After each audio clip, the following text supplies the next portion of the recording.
कार्तिक महात्म्य अध्याय 9।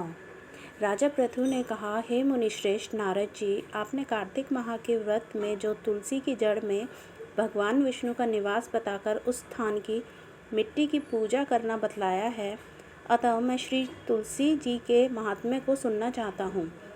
तुलसी जी कहाँ और किस प्रकार उत्पन्न हुई है बताने की कृपा करें। नारद जी बोले, राजन, अब आप तुलसी जी की महत्ता तथा उनके जन्म का प्राचीन इतिहास ध्यानपूर्वक सुनिए। एक बार देवगुरु बृहस्पति और देवराज इंद्र भगवान शंकर का दर्शन करने कैलाश पर्वत की ओर चले। तब भगवान शंकर ने अपने भक्तों की परीक्षा लेने के लिए जटाधारी दिगंबर का रूप धारण कर उन दोनों के मार्ग में अवरोध उत्पन्न किया। यद्यपि वह तेजस्वी, शांत, लंबी भुजा और चौड़ी छाती वाले गौर वर्ण अपने विशाल नेत्रों से युक्त तथा सिर पर जटा धारण किए वैसे ही बैठे थे, तथापि उन भगवान शंकर को न पहचान कर इंद्र ने उनसे उनका नाम व धाम आदि पूछते हुए कहा कि क्या भगवान शंकर अपने स्थान पर हैं या कहीं गए हुए हैं। इस पर तपस्वी रूप भगवान शिव कुछ नहीं बोले। इंद्र को अपने त्रिलोकीनाथ होने का गर्व था। उसी अहंकार के प्रभाव से वह चुप किस प्रकार रह सकता था।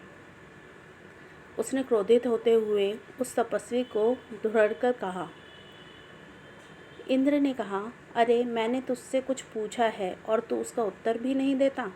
मैं अभी तुझ पर वज्र का प्रहार करता हूँ, फिर देखता हूँ कि कौन तुझ दुर्माती की रक्षा करता है। इस प्रकार कहकर जैसे ही इंद्र ने उस जटाधारी दिगंबर को मारने के लिए हाथ में वज्र लिया, वैसे ही भगवान शिव ने वज्र सहित इंद्र का हाथ स्तंभित कर दिया और विकराल नेत्र कर उसे देखा। उस समय ऐसा प्रतीत हो रहा था कि वह दिगंबर प्रज्वलित हो उठा हो और वह अपने तेज से जला देगा। भुजाएं स्तंभित होने के कारण इंद्र दुखित होने के साथ साथ अत्यंत कुपित भी हो गया, परंतु उस जटाधारी दिगंबर को प्रज्वलित देखकर बृहस्पति जी ने उन्हें भगवान शंकर जानकर प्रणाम किया और दंडवत होकर उनकी स्तुति करने लगे। बृहस्पति भगवान शंकर से कहने लगे, हे दीनानाथ, हे महादेव, आप अपने क्रोध को शांत कर लीजिए और इंद्र के इस अपराध को क्षमा कीजिए। बृहस्पति के वचन सुनकर भगवान शंकर ने गंभीर वाणी में कहा, मैं अपने नेत्रों से निकाले हुए क्रोध को किस प्रकार रोकूं।